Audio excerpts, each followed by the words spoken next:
Hello दोस्तों, नमस्कार। Dream campus में आपका स्वागत है। मैं हूं शिवजीत सिंह। दोस्तों, इंडियन सोसाइटी का जो आज का हमारा टॉपिक है बहुत इंपॉर्टेंट है, सेक्युलरिज्म। आप जो है कॉमन अपने डेली के लाइफ में भी सुनते होंगे कि फला व्यक्ति सेक्युलर है, ये है वो है। आप आपस में भी डिस्कस करते होंगे कि सेक्युलरिज्म क्या होता है। बहुत सारी चीजें हैं। और अगर हम एग्जाम के पॉइंट ऑफ व्यू से देखें तो भी बहुत ज्यादा ये इंपॉर्टेंट है। हर जगह आपका पेपर 1 2 3 ऐसे एथिक्स हर जगह ये जो है आता रहता है। तो ये टॉपिक जो है हमारे लिए काफी इंपॉर्टेंट है। तो आज जो हमारा मुद्दा है वो है धर्मनिरपेक्षता का। ठीक है। लेकिन दोस्तों, शुरू करने से पहले मैं आपको बता दूं कि जो इन सब सारे लेक्चर्स का पीडीएफ है वो आपको हिंदी और इंग्लिश दोनों में हमारे टेलीग्राम चैनल पे मिलेगा। और इस चैनल का लिंक नीचे डिस्क्रिप्शन बॉक्स में दिया गया है। वहां से जाकर के आप ज्वाइन कर लीजिए और डाउनलोड कर लीजिए। इसके अलावा भी अगर आपकी कोई क्वेरी है तो आपके पास दो माध्यम है जिससे आप हमसे पूछ सकते हैं। पहला कि वीडियो के नीचे आप हमको कमेंट कर दीजिए, हम रिप्लाई जरूर देंगे। दूसरा, चैनल पे आपको एक ज्वाइन बटन दिख रहा होगा, उसको क्लिक करके ड्रीम प्लस वाला एक प्लान है, उसको आप जो है 29 रुपीज दे करके आप ज्वाइन कर सकते हैं और डायरेक्टली आप हमको कॉल पे या मैसेज के थ्रू बात कर सकते हैं। उसके अलावा दोस्तों, जो लोग नए हैं उनको मैं बता दूं कि पहली बात तो आपको सब्सक्राइब करना है। ठीक है। सब्सक्राइब कर लीजिए क्योंकि चैनल काफ़ी अच्छा है, यूज़फुल है आपके प्रिपरेशन के पॉइंट ऑफ व्यू से। सब्सक्राइब करने के बाद आप बेल आइकन को प्रेस कर लीजिए, उसमें जो ऑल नोटिफिकेशन वाला ऑप्शन है वो सेलेक्ट कर लीजिए, क्योंकि आने वाले समय में मैं और भी इंपॉर्टेंट चीज़ें लेके आ रहा हूँ, जैसे कि यूपी पीसीएस मेंस के लिए करंट अफेयर्स या फिर अदर चीज़ें, तो जो कि आपके लिए आपके एग्जाम के पॉइंट ऑफ व्यू से काफ़ी ज़्यादा इंपॉर्टेंट होती हैं। ओके। ये सब बात हो गई इन्फॉर्मेशन की। अभी शुरू कर देते हैं फटाफट अपना लेक्चर। ज़्यादा टाइम बर्बाद नहीं करना चाहिए पढ़ाई के समय में। ठीक है। तो अब देखिए, पहले देखिए जो ये सब सारी चीज़ें लिखी हैं उनको एक साइड में रखिए। पहले समझिए कि एक्चुअली सेक्युलर कोई व्यक्ति है या फिर सेक्युलरिज्म का जो एक डेफिनीशन है या सेक्युलरिज्म की एक जो समझ है वो क्या होती है। चलिए, जैसे मान लीजिए कि ये कोई व्यक्ति है, ऑब्वियसली ये किसी रिलीजन से बिलोंग करता होगा। ठीक है। उसके अलावा इसके जीवन में बहुत सारे कार्य होंगे। इसका अपना एक इकोनॉमिक लाइफ होगा, एक सोशल लाइफ होगा। ठीक है। एक इसका नेशनल लाइफ होगा, मतलब कि अपने देश के प्रति कुछ इसके कर्तव्य होंगे। उसके बाद इसके कुछ मान लीजिए पर्सनल रिलेशन होंगे। तो ये एक स्फीयर है और ये एक स्फीयर है। अगर यह व्यक्ति इन सारे स्फीयर्स से रिलीजन को अलग रखता है, मतलब कि जब वो इन सब चीजों के बारे में कंसिडर करता है तो उसका जो प्रायोरिटी थिंकिंग होती है वो रिलीजन पे बेस्ड नहीं होती है। उसकी जो थिंकिंग होती है वो पूरी तरह से लॉजिक पे बेस हो। ठीक है। फैक्ट्स पे बेस हो। ठीक है। या फिर उसका जो अप्रोच है, अगर वो साइंटिफिक अप्रोच है, तो यह कहा जाएगा कि यह व्यक्ति जो है सेक्युलर है अपनी थिंकिंग में, अपनी वर्किंग में, अपने काम करने की शैली में। लेकिन अगर इन्हीं सारे मैटर्स में रिलीजन एक बहुत बड़ा रोल प्ले करे, हर डिसीजन मेकिंग में रिलीजन एक बहुत बड़ा रोल प्ले करे, कोई भी डिसीजन लेने से पहले उसके रिलीजियस बैकग्राउंड को या रिलीजियस इम्पैक्ट को कोई व्यक्ति कंसीडर कर रहा है, तो इसका मतलब यह है कि वो सेक्युलर बिल्कुल भी नहीं है। ठीक है। उम्मीद है कि अब आपको सेक्युलरिज्म समझ में आ गया होगा। अब आते हैं कि देखते हैं कि अगर सेक्युलरिज्म के बारे में आता है तो आपको एग्जाम में लिखना क्या है। ठीक है। देखिए, जो सेक्युलरिज्म है इसमें से जो रिलेटेड टॉपिक हैं, मतलब इसके जो डायमेंशंस है क्वेश्चन पूछने का, एक तो सीधा सीधा पूछ लेता है सेक्युलरिज्म से आप क्या समझते हैं, अगर सीधा क्वेश्चन आया तो। दूसरा मोस्ट इंपॉर्टेंट एरिया जो है इसका, वो ये है कि इंडियन सेक्युलरिज्म वेस्टर्न सेक्युलरिज्म से कैसे अलग है। ये कई बार यूपीएससी पूछ चुका है और आने वाले समय में अदर स्टेट पीसीएस भी पूछेंगे, जहां पे भी डिस्क्रिप्टिव डिस्क्रिप्टिव जो है जीएस का पेपर होता है। तीसरा जो इसका डायमेंशन है कि if India constitutionally a secular state then mention the what are the threats against the secularism. मतलब ये कि जो इंडियन सेकुलरिज्म है, भाई संवैधानिक रूप से तो हम सेकुलर कंट्री हैं, लेकिन जो प्रैक्टिकल रूप में हमारा सोसाइटी है वो सेकुलरिज्म को किस तरह से थ्रेट पहुंचाता है, मतलब कि उसके सामने चैलेंजेस प्रस्तुत करता है। तो ये तीन डायमेंशन पे हमको बात करनी है, इसी से हमारा काम बनेगा। ठीक है। देखिए, एक इस पे थेसिस लिखना अलग बात होती है, एक लिख करके एग्जाम पास करना अलग बात है। तो हमको लिख करके एग्जाम पास करना है, थेसिस नहीं लिखनी है। तो हमारे एग्जाम के लिए इतने डायमेंशंस पर्याप्त है। बाकी फिलोसफीज वगैरह अगर आप पढ़ रहे हैं तो सोशल, मान लीजिए सोशियोलॉजी आपका ऑप्शनल है या कोई इस तरह का ऑप्शनल है जहाँ पे आपका ये प्रॉपरली मेंशन है, आप वहाँ पे पढ़िए, वो अलग बात है। जीएस के लिए इतना पर्याप्त है। ओके। अब आ जाते हैं डेफिनेशन पे, प्रॉपर डेफिनेशन पे। सेकुलर का मतलब क्या होता है और सेकुलरिज्म का क्या मतलब होता है, ठीक है। The term secular means being separate from the religion are having no religious basis.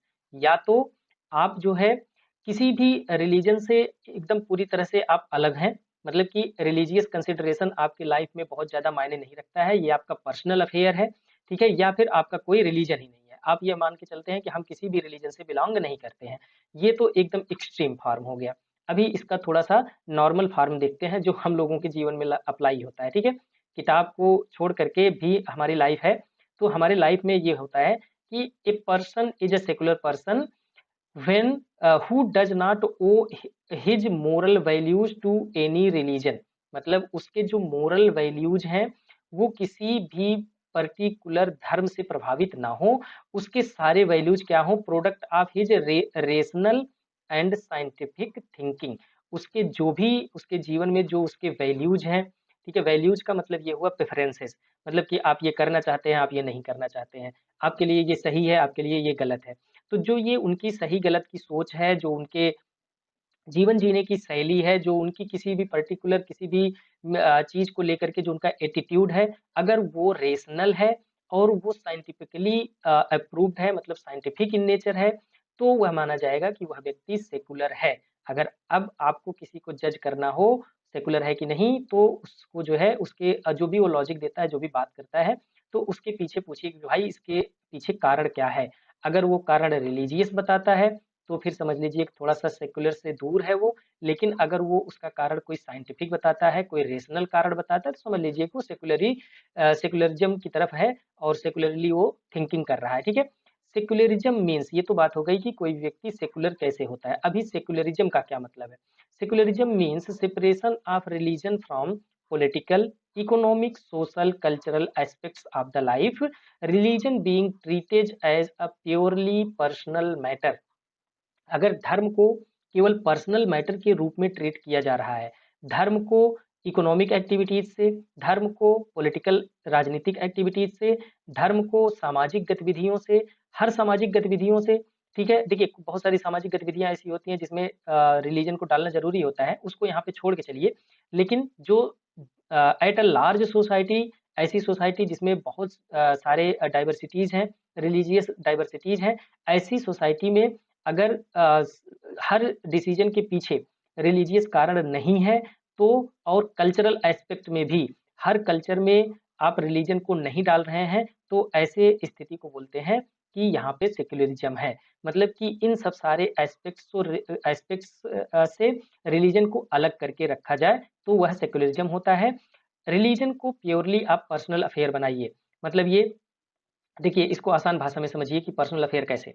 Suppose that कि आप किसी पोस्ट पे हैं, आप कलेक्टर हैं, डिप्टी कलेक्टर हैं, तो आप जो है कि समाज में कोई कार्य करने जा रहे हैं, तो वहां पे आपके जो भी एक्शंस हों वो इस तरह से हो कि रिलीजियसली अफेक्टेड ना हो, ठीक है। वह आपके धार्मिक वैल्यूज से, जो आपका धार्मिक मान्यताएं हैं उससे प्रभावित ना हो, वह पूरी तरह से सेकुलर हो। सेकुलर का मतलब ये कि जो पूरे समाज के हित में हो आप ऐसे एक्शंस लीजिए। भले ही आप घर पे अपने पूजा पाठ करके गए हों, आप भले ही घर पे नमाज पढ़ के गए हों, वो अलग बात है, वो आपका पर्सनल मैटर है, ठीक है।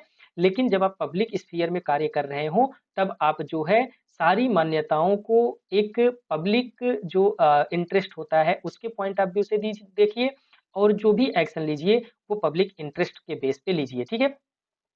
Secularism emphasized dissociation of state from the religion and full freedom of all religions and tolerance of the all religions।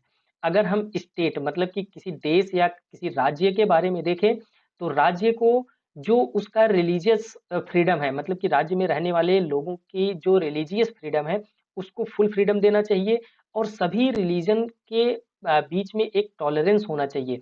किसी भी पर्टिकुलर रिलीजन को ना तो आप बढ़ाइए, किसी भी पर्टिकुलर रिलीजन को ना तो आप दबाइए। तो स्टेट की जो जिम्मेदारी है वो इस तरह से होनी चाहिए, अगर वह अपने आप को सेकुलर स्टेट बताता है तो, ठीक है, जैसा कि इंडिया है, ठीक है। It also stands for equal opportunities for followers of all religions and no discrimination and partiality on grounds of religion। जैसा कि आप जब फंडामेंटल राइट में आप आर्टिकल 14 से लेकर के आर्टिकल 18 तक देखेंगे, तो आपको मिलेगा कि यहाँ पे जो सेक्युलरिज्म है, जो सेक्युलर नेचर है इंडिया का, वह आपको देखने को मिलता है। क्यों? क्योंकि रिलीजियस ग्राउंड पे, केवल रिलीजियस ग्राउंड पे जो इंडियन कॉन्स्टिट्यूशन है या फिर इंडियन गवर्नेंस का जो सिस्टम है, वो किसी को भी डिस्क्रिमिनेट नहीं करता है। तो जो सेक्युलर कंट्री है, जो सेक्युलर स्टेट है, उसके ये सब क्वालिटीज होते हैं। अगर हम प्योर इंडियन मॉडल देखें, तो Indian constitution stand for secular state. The meaning of secular state is that it does not prioritise any one religion for the country and its people. Secularism calls for the doctrine where all religions are given equal status, recognition, and support from state, or it can also be defined as a doctrine that promotes separation of state from religion. दो aspect है, इतना बड़ा मैं बांच दिया इसको, अभी इसको समझ लीजिए क्या है। इंडिया का जो कॉन्स्टिट्यूशन है वो यह कहता है कि हम किसी भी रिलीजन को, हम किसी भी धर्म को प्रायोरिटाइज नहीं करेंगे, हम किसी भी धर्म को प्राथमिकता नहीं देंगे किसी अदर धर्म को लेकर के, ठीक है। प्राथमिकता हम नहीं देंगे। हमारा जो उद्देश्य है वो जितने भी धर्म के लोग यहाँ पे रह रहे हैं उन सबको इक्वल प्रोटेक्शन देना, इक्वल अपॉर्चुनिटी देना, इक्वली ट्रीट करना, किसी भी तरह का भेदभाव नहीं करना। यह इंडियन मॉडल ऑफ सेक्युलरिज्म है, ठीक है। हालांकि इसका दूसरा डायमेंशन भी है कि हम जो हमारा social, economic, political, cultural aspects है उसमें हम रिलीजन को उससे अलग रखेंगे, ठीक है। तो ये Indian nature of the secularism है। अगर आपको लिखना हो, देखिए अभी आगे हम डिस्कस करेंगे कि इंडियन जो सेक्युलरिज्म है वो वेस्टर्न सेक्युलरिज्म से कैसे अलग है, लेकिन जब आप वो आंसर लिख रहे होंगे तो आपका जो इंट्रो होना चाहिए वो यहीं से स्टार्ट होना चाहिए कि Indian secularism promotes the all religious groups, does not discriminate any group over the other group, ठीक है। किसी भी को प्रायोरिटाइज नहीं करता है। और इसमें एक लाइन और भी जोड़ सकते हैं कि जो हमारे first prime minister Nehru ji थे, उनके पॉइंट ऑफ व्यू से जो सेक्युलरिज्म का मतलब था वो ये था कि equal protection by the state to all religion. अगर हम किसी एक रिलीजन को प्रोटेक्ट कर रहे हैं किसी पर्टिकुलर मैटर पे, तो हम उस मैटर पे सभी रिलीजन को प्रोटेक्ट करेंगे। किसी भी रिलीजन को हम किसी दूसरे रिलीजन पे हावी नहीं होने देंगे, प्रभावी नहीं होने देंगे, उसको मतलब कि दबाने नहीं देंगे, या फिर स्टेट किसी भी एक पर्टिकुलर रिलीजन को बढ़ावा नहीं देगा, ठीक है। तो ये नेहरू जी का पॉइंट था। उसके बाद Indian secularism is fundamentally different from western secularism. It does not focus only church state separation and the idea of inter religious equality is crucial to the Indian conception. देखिए यहाँ पे तो एक छोटा सा मैं दे रहा हूँ क्योंकि आपको इंट्रो में कुछ ना कुछ लिखने को होना चाहिए। देखिए जो वेस्टर्न सेक्युलरिज्म है उसका मतलब सीधा सीधा मतलब ये था कि जो चर्च है उसको स्टेट के अफेयर से अलग कर दो। चर्च का अफेयर अलग, स्टेट का अफेयर अलग। लेकिन इंडियन जो सेक्युलरिज्म है वो इंटर रिलीजियस इक्वलिटी की बात करता है। मतलब एक रिलीजन के लोग दूसरे रिलीजन के लोग से हर मामले में इक्वल हो, मतलब उनको इक्वल अपॉर्चुनिटी मिले, इक्वल एम्प्लॉयमेंट मिले, इक्वल एजुकेशन मिले, इक्वल हेल्थ मिले, इक्वल रिप्रेजेंटेशन मिले, चाहे वो पॉलिटिक्स हो चाहे एडमिनिस्ट्रेशन हो, कहीं पे भी हर जगह उनको इक्वली ट्रीट किया जाएगा और किसी भी तरह से डिस्क्रिमिनेट नहीं किया जाएगा। और जबकि जो वेस्टर्न है उसमें क्या किया गया कि चर्च के अफेयर्स मतलब कि रिलीजियस अफेयर को पूरी तरह से स्टेट के अफेयर को अलग कर दिया गया, ठीक है। अभी इसका हम थोड़ा सा ब्रॉड स्पेक्ट्रम देखेंगे कि किस किस लेवल पे कहाँ कहाँ पे जो है इंडियन सेक्युलरिज्म वेस्टर्न सेक्युलरिज्म से अलग है, ठीक है। तो इसमें सबसे पहला देखिए, Indian citizens are given a fundamental right to religion, ठीक है। हमारे पास फंडामेंटल राइट दिया गया है रिलीजन को लेकर के। आप आर्टिकल 25, 26, 27, 28 ये सब देख सकते हैं। हाउएवर, हालांकि this right is subject to public order, morality and the health.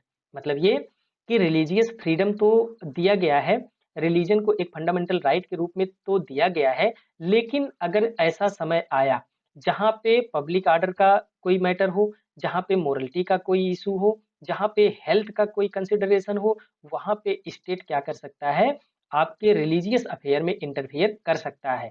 लेकिन जो वेस्ट में है टिपिकली जैसे यूएसए वगैरह में देखने को जो मिलता है, religion are separated and both do not interfere in affairs of each other. मतलब ये कि रिलीजियस अफेयर को पूरी तरह से, जो पॉलिटिकल अफेयर है उसको पूरी तरह से एक दूसरे से अलग रखा गया है।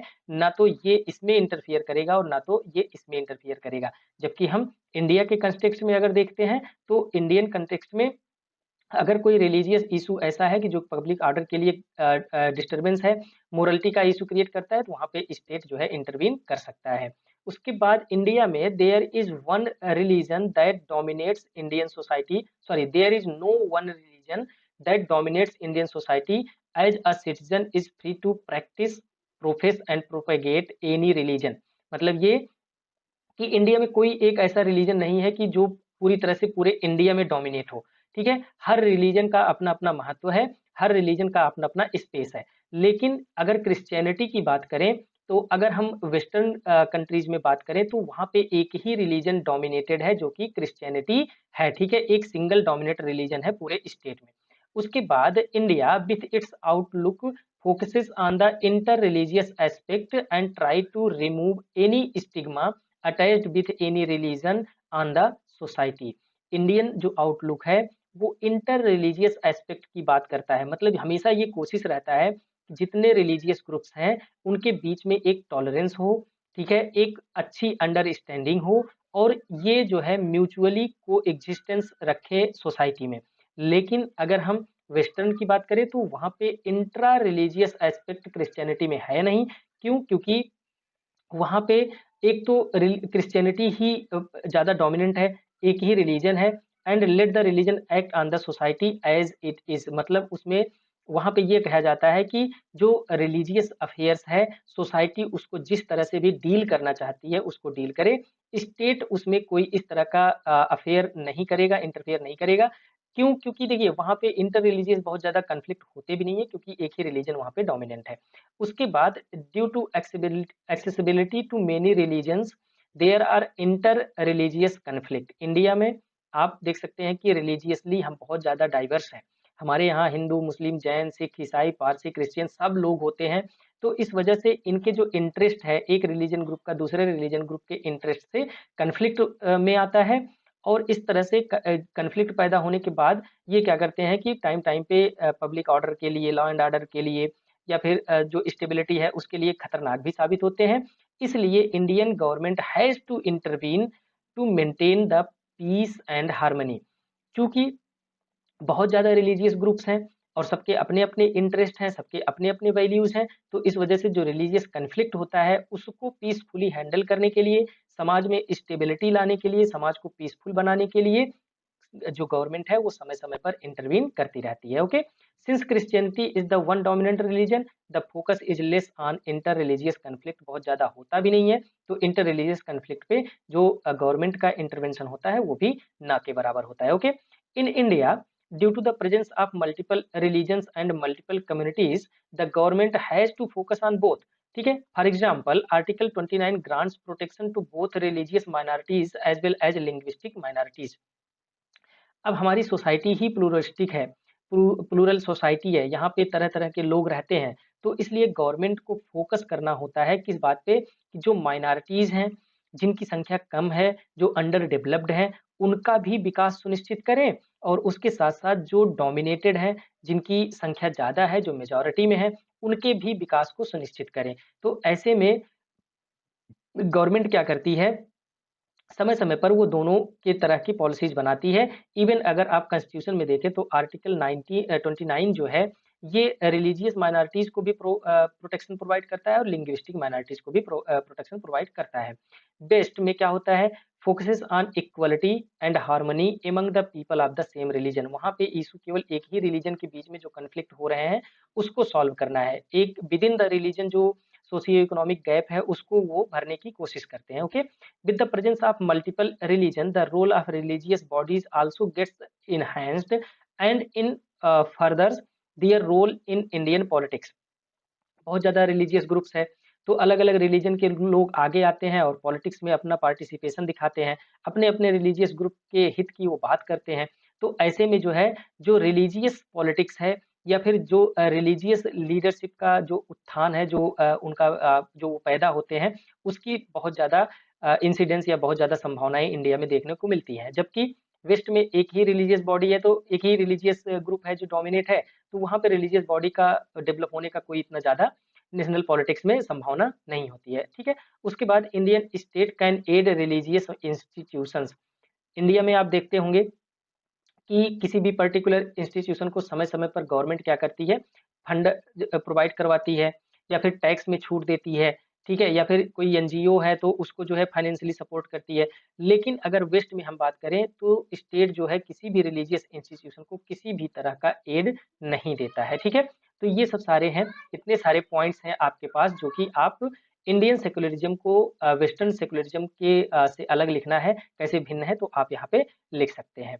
उसके बाद जो अगला हमारा पॉइंट ऑफ कंसिडरेशन है एग्जाम के पॉइंट ऑफ व्यू से, वो यह देखना है कि हालांकि इंडिया कॉन्स्टिट्यूशनली सेकुलर कंट्री है, लेकिन प्रैक्टिकल रूप में बहुत सारी ऐसी चीजें हैं, बहुत सारे ऐसे इंसिडेंट्स हैं, ऐसी घटनाएं हैं, ऐसी प्रैक्टिसेस हैं जो कि सेकुलरिज्म के अगेंस्ट हैं, जो कि धर्म निरपेक्षता को क्षति पहुंचाते हैं। तो ऐसे कौन कौन से हैं ये देख लेते हैं। ओके, देखिए, हालाँकि कॉन्स्टिट्यूशन में हम कहते हैं कि हम सेकुलर हैं, लेकिन अगर देखा जाए तो हमारी सोसाइटी में बहुत सारे कार्य ऐसे होते हैं जो कि रिलीजन पे बेस्ड होते हैं, ठीक है? तो वो भी एक सेकुलरिज़्म के लिए थ्रेट है। दूसरा, जो mingling of religion and politics है, ये डेंजरस है। मतलब ये जब आप पॉलिटिक्स करते हैं, वोट बैंक की राजनीति खेलते हैं, तो वो रिलीजियस बेस पे आप जो है क्या करते हैं, एक ग्रुप को दूसरे ग्रुप से अलग करने की कोशिश करते हैं। तो ऐसे में जो सेकुलरिज्म का जो कोर वैल्यू है, वो हर्ट होता है। उसके बाद कम्युनल पॉलिटिक्स होता है, मतलब कि यहाँ पे भी वोट बैंक की राजनीति करने के लिए एक कम्युनिटी के लोग को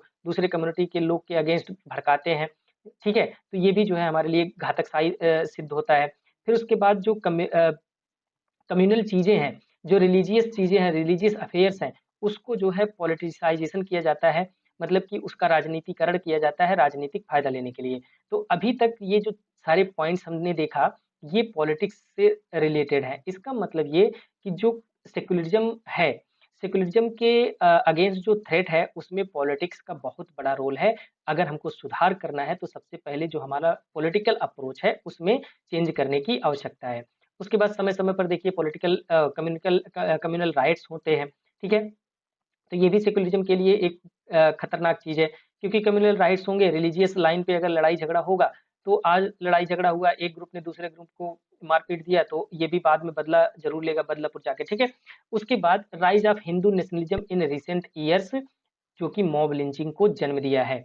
रिसेंट पास्ट में आप पिछले 5-7 साल में देखें, तो जो हिंदू नेशनलिज्म है, हिंदू राष्ट्रवाद है, उसका उत्थान हो रहा है, वह बढ़ रहा है, और इसकी वजह से मॉब लिंचिंग हो रहा है। जैसे कि कोई सस्पिशन है काऊ स्लॉटर का, आप देखते हैं बहुत, देखिए इसमें बहुत अंदर मैं नहीं जाना चाह रहा हूँ, इसके बारे में आप बहुत ज़्यादा जानते हैं, ठीक है?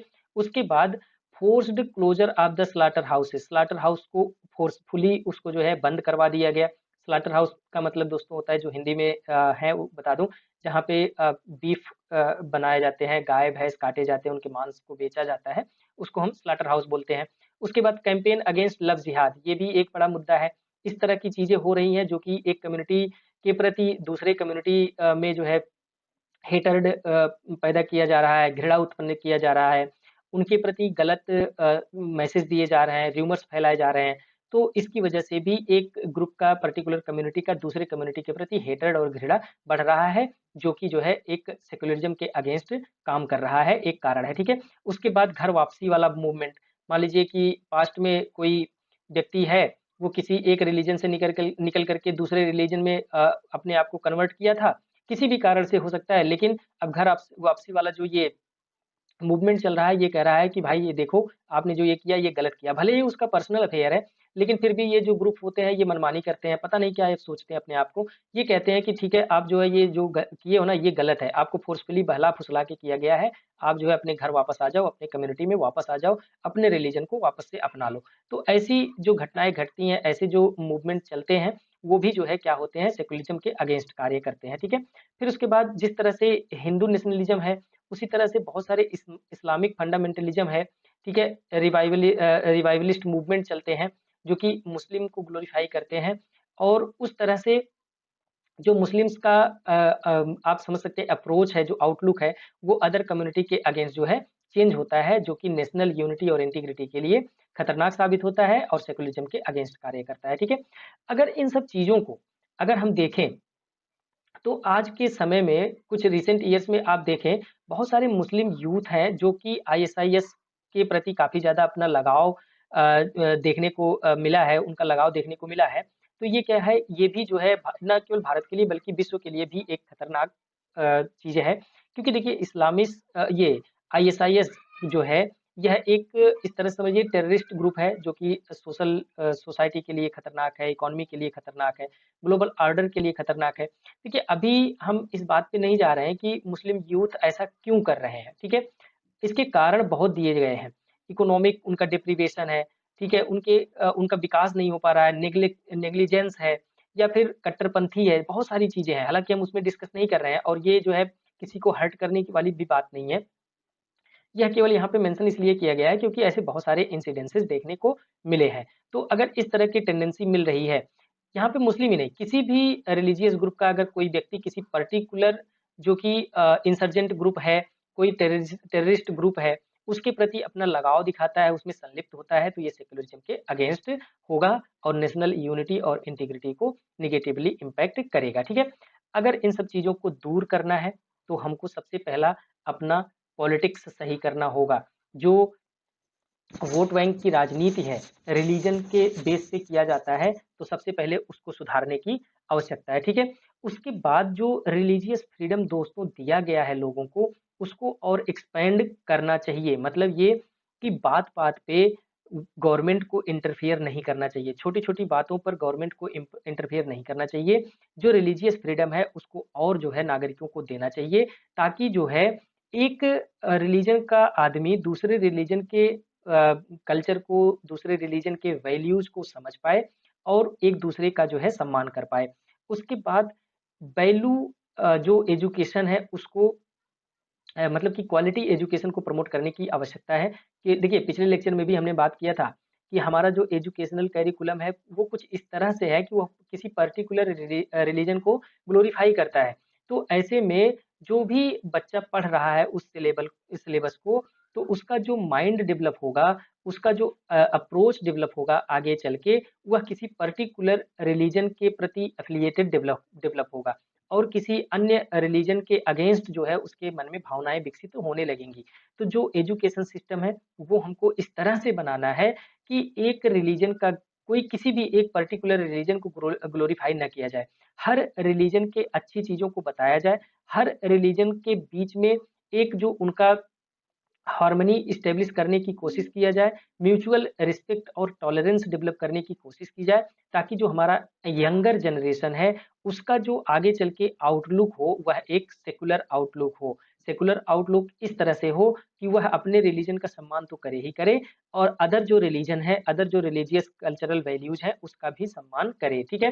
There is also need to identify common framework और a shared set of values which allows the diverse group to live together.